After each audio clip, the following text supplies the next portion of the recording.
Good evening, জয় হিন্দ। চ' আজি আমি পঢ়িম এতিয়া ৱেভ নেচাৰ অফ মেটাৰ। তো এই ফেন'মেননটো কোনে ডিস্কভাৰ কৰিছিলে? ডি ব্ৰগলি নামৰ এজন ফ্ৰেঞ্চ চাইণ্টিষ্টে। তেওঁ কৈছিলে যে যদি লাইটৰ দুটা প্ৰপাৰ্টি আছে, এটা প্ৰপাৰ্টি কি হয়, সি ৱেভ নেচাৰো হয়, আৰু কি দেখুৱায়, সি পাৰ্টিকল নেচাৰো দেখুৱায়। পাৰ্টিকল নেচাৰ কেনেকৈ দেখাব?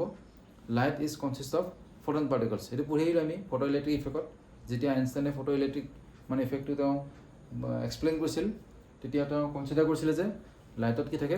ফটন পাৰ্টিকলছ থাকে, আৰু সেই ফটন পাৰ্টিকুলাৰ এনাৰ্জি কিমান হয়? h হয়, আৰু নিউ মানে কি আছে? Frequency of the radiation. ঠিক আছে।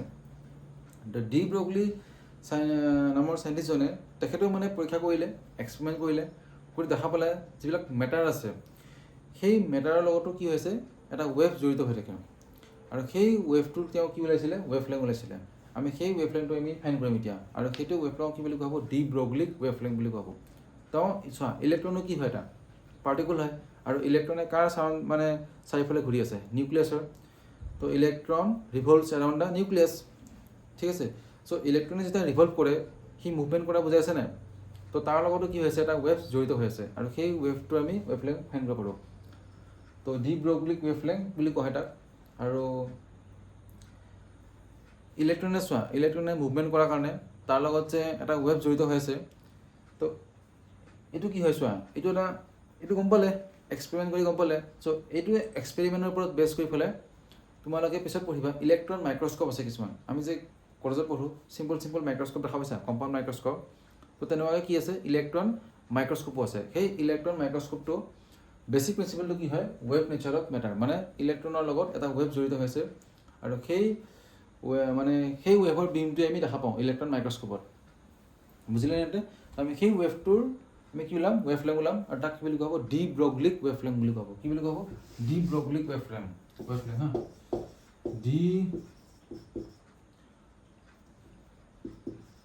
ডি ব্ৰগলিছ ৱেভ লেংথ বুলি কোৱা হ'ব। এতিয়া আমি এইটোৱে ওলাম, de Broglie wavelength of matter. ইয়াক কি বুলি কোৱা হয়? মেটাৰ ৱেভ বুলি কোৱা হয়। কি বুলি কয়? Matter wave. এতিয়া late m is what? mass of the particle. m কি হয়? mass of the কি হয়? particle. okay? আৰু সেই পাৰ্টিকলটোৱে চোৱা, মই ধৰি লৈছোঁ সেই মেটাৰ পাৰ্টিকলটোৰ স্পীড কিমান হ'ব? লাইটৰ স্পীড যিটো, সেইটো স্পীডত চাপ'জ মুভ কৰি আছে। তো c is what? Speed of the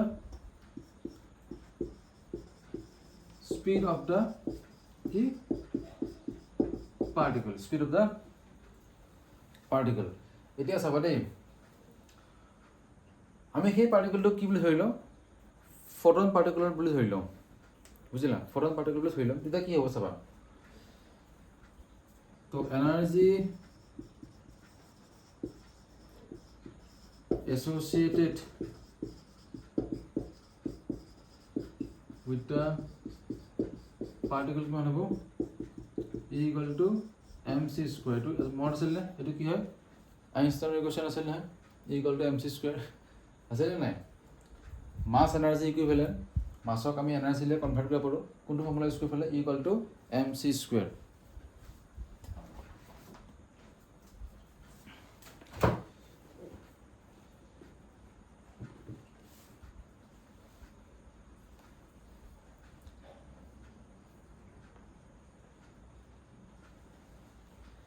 এতিয়া আমি মমেণ্টাম যে আমি পঢ়িছিলোঁ, মমেণ্টাম আৰু কাইনেটিক এনাৰ্জি ৰিলেশ্যনটো কেনেকুৱা আছিলে? Equal to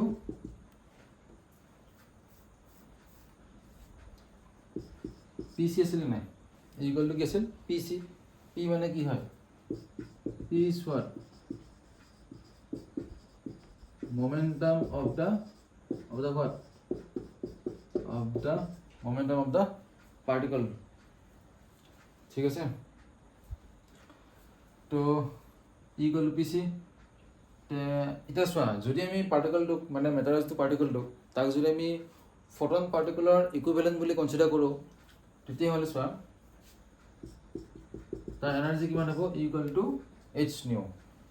photon particular equivalent বুলি নহয়, তেওঁ কৈছিলে যে মেটাৰৰ লগত যদি ৱেভটো এছ'চিয়েট হৈ আছে আৰু যদি সেই ৱেভটো যদি ফ্ৰিকুৱেঞ্চি নিউ হয় তেতিয়াহ'লে সেই মেটাৰ পাৰ্টিকলটোৰ এনাৰ্জি কিমান হ'ব লাগিব ই ইকুৱেল টু এইচ নিউ হ'ব তো ইকুৱেল টু এইচ নিউ 2 দিলোঁ ইকুৱেশ্যন নম্বৰ 2 চ' দুটাও কি হ'ল ইকুইভেলেণ্ট হয় তো পি চি ইকুৱেল টু কি লিখিলোঁ এইচ নিউ লিখি দিলোঁ হ'ল না পি চি ইকুৱেল টু হ'ল পাৰ্চনেল কম্প'জিশ্যন নহয় দেই পি মানে কি হয় মমেণ্টাম চি মানে speed of light H new তো ইয়াৰ পৰা পি চি এইচ নিউ মানে কি হ'ল চি বাই লেমডা হ'ল না চি বাই লেমডা তাৰপিছত পি চি ইকুৱেল টু হ'ল এইচ চি বাই লেমডা তো লেমডা ইকুৱেল টু কি হ'ব এইচ চি বাই কি হ'ব পি চি তো এইটো কেঞ্চেল গ'ল থাকিল কি এইচ বাই পি তো লেমডা ইকুৱেল টু কি হ'ল H by P and this is call de Broglie wavelength বুলি কোৱা হ'ব ইয়াক এই লেমডাটোক কি বুলি কোৱা হ'ব ডি ব্ৰগলিক ৱেভলেংথ বুলি কোৱা হ'ব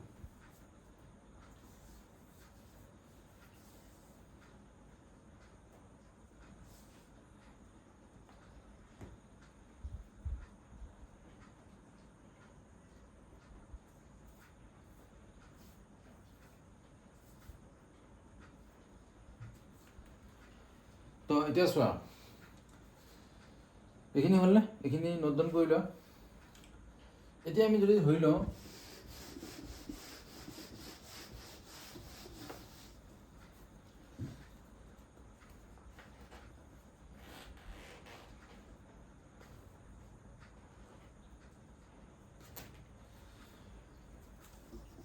যদি যিটো পাৰ্টিকল আছে মানে মেটাৰৰ যিটো পাৰ্টিকলটো তাৰ যদি স্পীডটো চি নহয় চিটো নহ'ব পাৰে ন আমি চি বুলি কিয় কনচিডাৰ কৰিছোঁ আমি সেই মেটাৰ পাৰ্টিকলটোক কাৰ ইকুইভেলেণ্ট বুলি কনচিডাৰ কৰিছোঁ ফটন পাৰ্টিকলৰ এতিয়া যদি আমি যদি আমি কনচিডাৰ কৰোঁ V speed of the particle একেই কথা হ'ব ইমান চিন্তা কৰিব নালাগে স্পীড অফ দ্য পাৰ্টিকল বুলি কনচিডাৰ কৰোঁ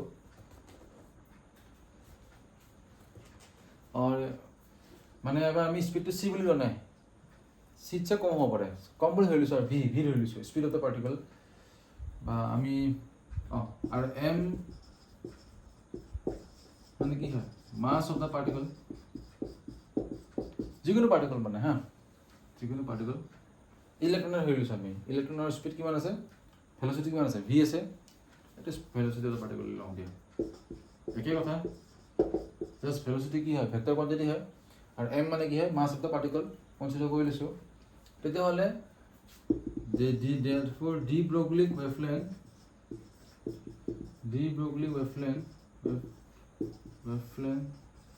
associated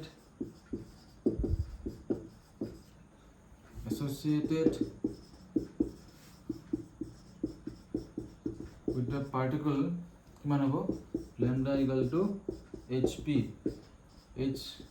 equal to what mv হ'লনে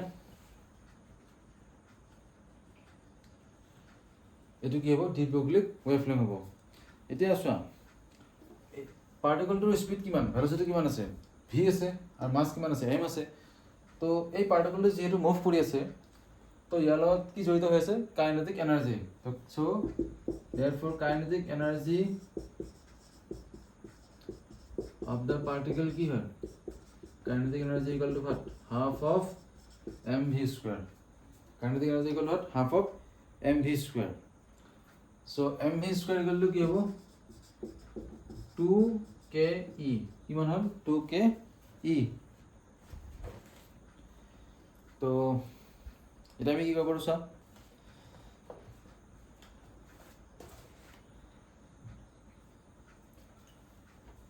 এটা কাম কৰোঁ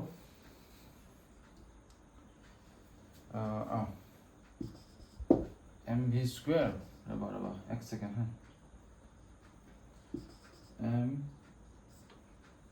mv square আছিল তো ইয়াক আমি আৰু এটা এমৰে ইনটু কৰি দিম ইনটু m কৰি দিলোঁ অলপ সিম্পলিফাই কৰিম mv square ইনটু m দিলোঁ এইটো কি হ'ল 2ke তো এইটো ওপৰত কি হ'ল m square v square m 2ke তো এটাই কৰোঁ আৰু দে m square v square 2ke m ke মানে কি হয় কাইনেটিক এনাৰ্জি আমি ইয়াক ই বুলি কম দিয়া সহজ হ'ব তেতিয়া 2em ঠিক আছে তো mv equal to what 2 EM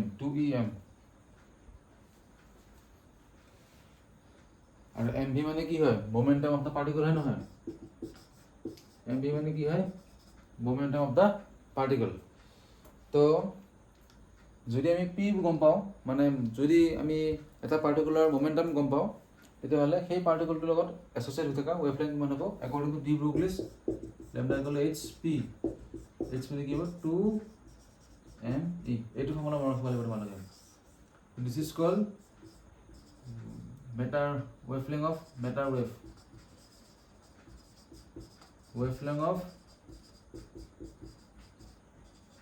matter wave কি বুলি ক'ব wavelength of matter wave আৰু এইখিনি কৰাৰ কাৰণে ডি ব্ৰুগলিক ঠিক আছে 1929 ফিজিক্সত নোবেল প্ৰাইজ দিয়া হৈছিল এইখিনি দেখাত সহজ যেন লাগিছে একো নাই যেন লাগে কিন্তু ইয়াৰ পৰা বহুত ভাষ্ট কনচেপ্ট আছে ঠিক আছে এতিয়া আমাক যেহেতু ইমান দৰকাৰ নাই আমি বেছিক কনচেপ্টখিনি গম পাব লাগে আৰু ইয়াৰ পৰা নিউমেৰিকেল প্ৰব্লেম আছে সেইখিনি কৰিলে আমি JEE হওক নীট হওক বা বৰ্ড এক্সামৰ কাৰণে আমি যিখিনি মেথছ লাগে সেইখিনি আমি গম পাই যাম কিন্তু দেখাত সহজে লাগে সদায় মনত ৰাখিবা কিন্তু ডি ব্ৰুগলিয়ে ইয়াৰ কাৰণে কিমান কষ্ট কৰিব লাগিব ভাবিছোঁ এবাৰ এনেকুৱা লাগে কি আইনষ্টাইনে গোটেইখিনি কৰিয়ে থৈ গ'ল কিন্তু আইনষ্টাইনে কৰাৰ পিছত তেওঁ এগেইন ৰিচাৰ্চ কৰি তেওঁ কৈছিলে যে যিকোনো মেটাৰ পাৰ্টিকুলাৰ লগত যদি সেই মেটাৰ পাৰ্টিকলটো মুভ কৰে তাৰ লগত এটা ৱেভ এছ'চিয়েট হৈ থাকিব আৰু সেই ৱেভটোৰ ৱেভলেংথ কিমান হ'ব লেমডা ইকুৱেল টু H/P তেওঁ ইলেক্ট্ৰনৰো কি ওলাইছিলে ৱেভলেংথ ওলাইছিলে চ' বস্তুখিনি চোৱা কিমান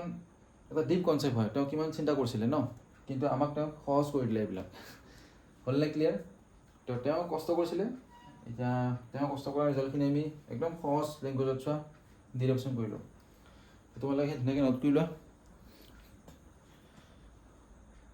ডি ব্ৰুগলিক ৱেভলেংথৰ ওপৰত বেছ কৰি পেলাই আমি এতিয়া এইটো কৰিম numerical problem so' calculate the de Broglie wavelength associated with an electron having speed 10⁻⁷ metre per second তো চোৱা পাৰ্টিকলটো কি হয় ইলেক্ট্ৰন হয় আৰু ইলেক্ট্ৰনৰ স্পীড কিমান দিছে 10⁻⁷ মিটাৰ পাৰ ছেকেণ্ড ঠিক আছে তো v equal to what 10⁻⁷ metre per second আৰু আমি ইলেক্ট্ৰনৰ মাছ গমে পাওঁ কিমান আছিল 9.1 ইনটু 10⁻⁻31 এইটো নে ইলেক্ট্ৰনৰ মাছ এইটোৱে হয় কেজি এইটো আছিল কি হয় এইটো ইলেক্ট্ৰনৰ মাছ তো ইয়াৰ লগত যিটো ৱেভলেংথ জড়িত হৈছে কিমান হ'ব lambda equal to what H/P আছিল ফৰ্মুলা এইটো কি আছিল ডি ব্ৰুগলিক ৱেভলেংথৰ ফৰ্মুলা আছিল চোৱা যিকোনো নিউমেৰিকেল প্ৰব্লেম কৰাৰ আগত তোমালোকে সদায় লিখি ল'বা গিভেনটো লিখি ল'বা গিভেন লিখি মানে কুৱেশ্যনত কি দিয়া আছে আৰু কিটো ওলাব লাগে সেইটো লিখি ল'বা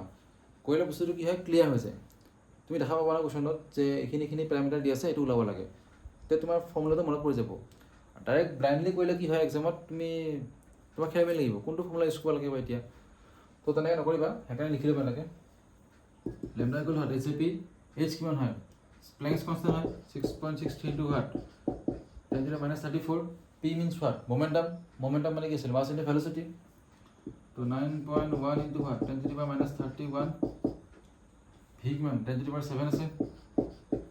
আছে নাই তো আমি এইখিনি কৰিব লাগিব কেলকুলেশ্যন 6.63 ডিভাইডেড বাই কিমান 9.1 0.72 আহিছে 0.72 এইখিনি কিমান হ'ব এতিয়া -34 এইটো -24টো ওপৰত গ'ল +24 হৈ গ'ল ন এইটো 0.72 ইনটু হোৱাট 10⁻⁻ কিমান -10 ন সেইটো হ'ব তো ইয়াক আমি কি লিখিম এতিয়া আৰ্মষ্ট্ৰং লিখি দিম এইটো তো ইলেক্ট্ৰনৰ লগত ইলেক্ট্ৰনটো যে মুভ কৰিছে সেই মুভ কৰাৰ কাৰণে চোৱা তাৰ লগত এটা ৱেভ জড়িত হৈ গৈছে এটা ৱেভ কি হৈ গৈছে এছ'চিয়েট হৈ গৈছে তাক কি বুলি কোৱা হয় মেটাৰ ৱেভ বুলি কোৱা হয় আৰু সেই ৱেভটো ৱেভলেংথ কিমান আছে 0.72 আৰ্মষ্ট্ৰং আৰু এইটো ৱেভলেংথ কি বুলি কোৱা হয় ডি ব্ৰুগলিক ৱেভলেংথ বুলি কোৱা হয় বুজি পালা এতিয়া এইটো নোট কৰি লোৱা ধুনীয়াকৈ নেক্সট কুৱেশ্যনটো চোৱা এতিয়া what will be the de Broglie wavelength of an electron having kinetic energy of 500 EV এইটো কি দি আছে EV ইলেক্ট্ৰন ভল্ট তো ইলেক্ট্ৰনৰ কি দি আছে এবাৰ কাইনেটিক এনাৰ্জি দি আছে আমি এতিয়া কি ল'ব লাগে ডি ব্ৰগলি ৱেভলেংথ একদম সিম্পল হয় lambda equal to what h/p পঢ়িছিলোঁ আৰু সেই p মানে কি হয় মমেণ্টাম এতিয়া মমেণ্টাম আৰু কাইনেটিক এনাৰ্জি ৰিলেশ্যনটো কেনেকুৱা আছিলে এনেকুৱা আছিল নে এটা পঢ়িছিলে নাই h/2me h মানে কিমান 6.63 into 34 m ইলেক্ট্ৰনৰ মাছ কিমান 9.1 into আৰু ই মানে কি হয় এনাৰ্জি কিমান আছে 500 EV ইয়াক কি নিব লাগিব এতিয়া জুলত নিব লাগিব তোমালোকে লং ডিভিজন মেথড তোমালোকে যে ক্লাছ এটা যে পঢ়িছিলা division method square root find কৰা এইটো ভালকৈ পঢ়ি ল'বা কাৰণ আমি স্কুৱেৰ ৰুট ল'ব লাগিব এতিয়া মানে যিকোনো ধৰণৰ স্কুৱেৰ ৰুট সাপোজ এটা 21.14 যদি আমি ইয়াৰ স্কুৱেৰ ৰুট লওঁ তে কেনেকৈ ওলাম এতিয়া জানিব লাগিব নহয় তাৰ কাৰণে কি ইউজ কৰিব লাগিব ডিভিজন মেথড যদি নাজানা মোৰ ভিডিঅ'ত আছে অলৰেডি চাই ল'বা তোমালোকে এবাৰ সৰু কথা হয় বা চাব মন নগ'লেও নিজে বুকৰ পৰা চাই ল'বা 21.14 ডিভিজন মেথড ইউজ কৰি পেলাই এইবিলাক জানিব লাগিব হা কাৰণ আমি কেলকুলেটৰ ইউজ কৰিব নোৱাৰোঁ বাৰে বাৰে কৈছোঁ আমি এক্সামত নোৱাৰোঁ এতিয়া মই কৈ আছোঁ বেলেগ কথা তো এইখিনি সলভ কৰিলে কিমান ল'ব এনচাৰ মই ডাইৰেক্ট কৰি দিছোঁ হা